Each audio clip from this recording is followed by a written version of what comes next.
Combien de fois il nous est arrivé de porter jugement sur une personne selon son look et se rendre par la suite qu'on s'est trompé à son compte? Pas une seule fois ou deux fois, mais maintes fois. Donc, le look, il fait référence à l'image que nous donnons de nous-mêmes dans les premiers instants. C'est pour ça qu'il faut bien prendre soin de notre look.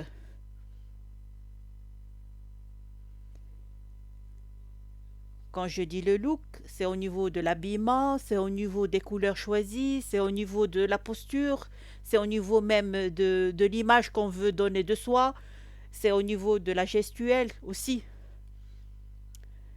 Alors, il existe trois types d'images. L'image projetée, souhaitée et reçue. Qu'est-ce qu'on entend par l'image projetée? L'image projetée, c'est l'image de soi. Alors que l'image souhaitée, c'est celle qu'on aimerait donner à l'autre. Mais l'image qu'on souhaite donner à l'autre n'est pas forcément l'image reçue, c'est qui est perçue par l'autre. Donc là, il faut essayer d'harmoniser entre les trois types d'images pour donner une bonne impression sur soi, sans parler bien sûr. Donc, quand on parle de la communication non verbale, il n'y a pas seulement le regard ou bien la voix, il y a aussi le langage gestuel. Et dans le langage gestuel, là, il faut tenir compte de trois types de gestes. Il y a les gestes parasites. Pourquoi on les appelle les gestes parasites? Parce que ils n'ont rien à voir avec le contenu de notre discours, mais ce sont des signes d'une émotion ou d'un manque d'engagement. C'est-à-dire faire des tics avec des gestes. Il y a aussi des gestes qu'on appelle les gestes fermés.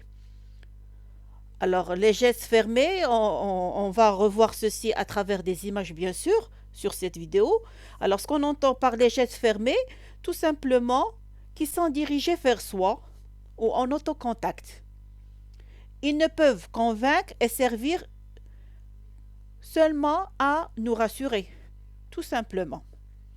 Il y a les gestes qui sont ouverts. Ils accompagnent notre message et soulignent certains points. On peut dire que ce sont des gestes de partage et d'engagement qui sont tournés vers les autres.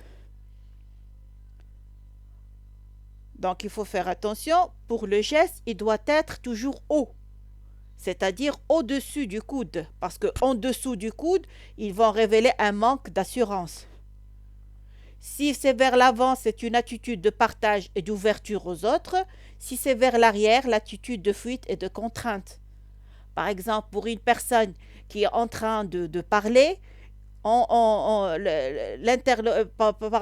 l'auditoire, il fait attention à la posture, à sa posture, selon le niveau de ses épaules, ses mains et aussi bien sûr la position de ses pieds. Est-ce que c'est vers l'avant ou vers l'arrière? Si c'est vers l'avant, c'est une ouverture qu'il est prêt à avoir des questions, à recevoir des questions, à faire c'est-à-dire une vraie discussion avec l'auditoire. Sinon, si c'est vers l'arrière, automatiquement, ça signifie que il a quelque chose, un message à passer et point, c'est tout. Il y a aussi la position qu'on a, c'est-à-dire quand on est assis. Là, il faut faire attention à la position des pieds. Est-ce que c'est vers l'avant ou bien vers l'arrière ou pied sur pied, etc. Là, ce sont des choses qu'on peut maîtriser par expérience parce qu'ils peuvent donner une mauvaise impression sur soi. Et malgré notre discours, malgré nos arguments, ceci peut nous trahir, c'est-à-dire nos gestes peuvent nous trahir et donner une image négative sur nous. Négative sur nous. Donc l'ampleur et la réalisation des mouvements, elles marquent notre état. Soit on est détendu ou bien anxieux, est-ce qu'on est chaleureux, ouvert ou fermé, timide ou pas. Donc chacun de nos gestes est inconsciemment interprété par notre interlocuteur.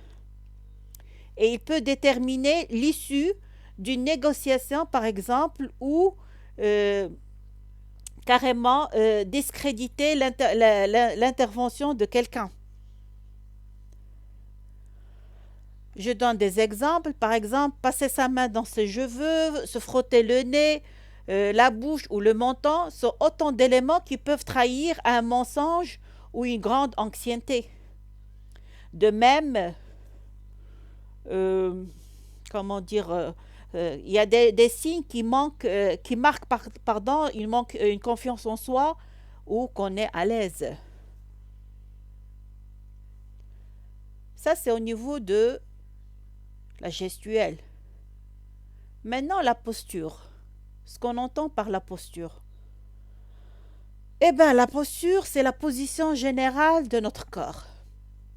C'est l'inclinaison de notre tête, la façon dont nous nous positionnons face à un interlocuteur.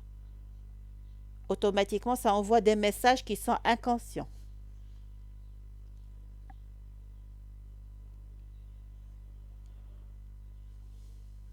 Avoir le dos droit, les pieds bien ancrés dans le sol, les mains contrôlées, un regard non fuyant, sont autant d'éléments qui projettent une confiance en soi, une solidité, une force. Par contre, un dos qui est courbé vers l'avant, un regard fuyant, des mains constamment torturées peuvent marquer une timidité, un mal à l'aise, un manque de confiance, une nervosité. Et bien sûr, comme je l'ai dit tout à l'heure, pour des bras ou jambes croisés, il dénote une attitude fermée.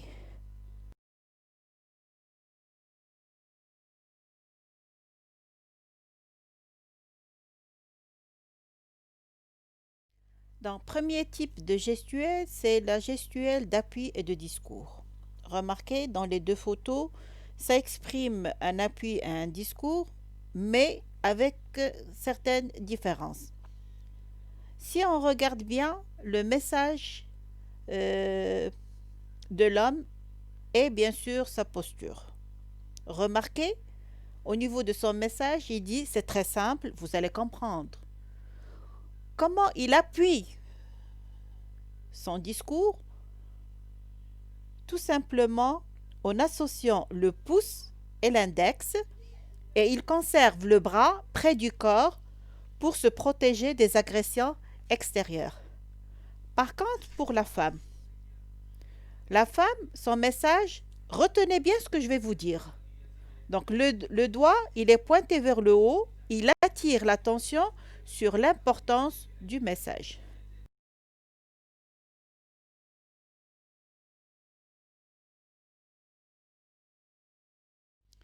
La gestuelle d'ouverture. Alors la gestuelle d'ouverture, remarquez le message de l'homme. Je vous comprends, croyez-moi, je fais ce que je peux. Mais comment on peut dire que cette gestuelle est d'ouverture? Donc en bon communicant, je fais preuve de bonne volonté et marque ma sincérité en montrant la paume de mes mains et en ouvrant les avant-bras. Donc là, ce sont des gestes d'ouverture. Cependant, si vous l'avez remarqué au niveau des pieds, ça trahit un petit peu une envie d'en finir avec une attitude de recul en mettant un pied en arrière. Donc, il faut avoir une harmonie, comme je l'ai dit tout à l'heure, entre le niveau des épaules, les mains et les pieds pour bien marquer votre ouverture ou fermeture, domination, etc.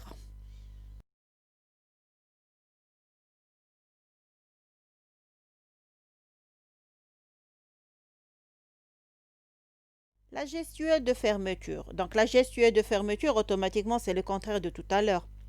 Donc, remarquez, les mains, ils sont serrés, les poings sont serrés. C'est un signe de désaccord. Il y a un petit recul en arrière. Et la personne, elle n'est plus euh, face à l'autre, mais légèrement de côté, prêt à lui tourner le dos. Et le menton en avant, c'est-à-dire pour rester sur ses gardes.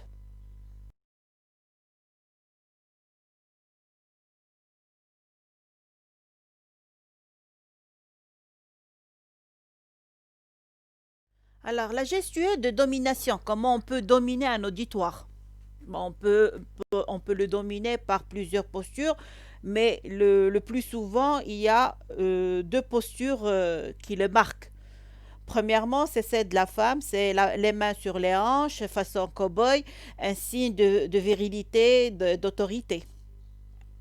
Comme pour celui de l'homme, c'est-à-dire je peux rassembler mes idées en rapprochant mes mains vers l'avant, c'est-à-dire pour reprendre le contrôle, je défie mon interlocuteur en poussant le menton vers l'avant. Donc là, ce sont des signes de domination.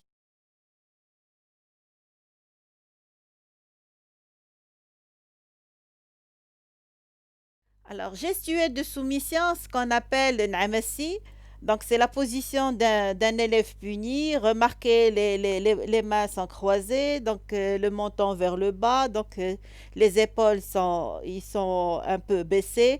Donc ça montre bien qu'il y a une vraie soumission à 100%.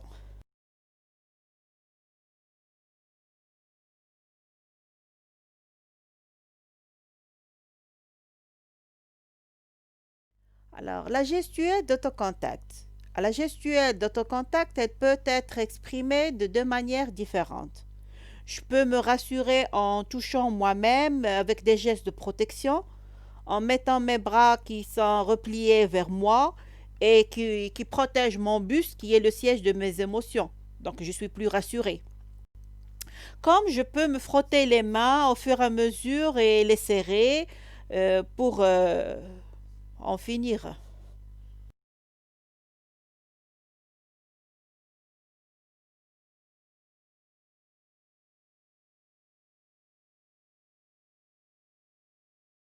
Alors, pour la démarche, il y a deux types de démarches.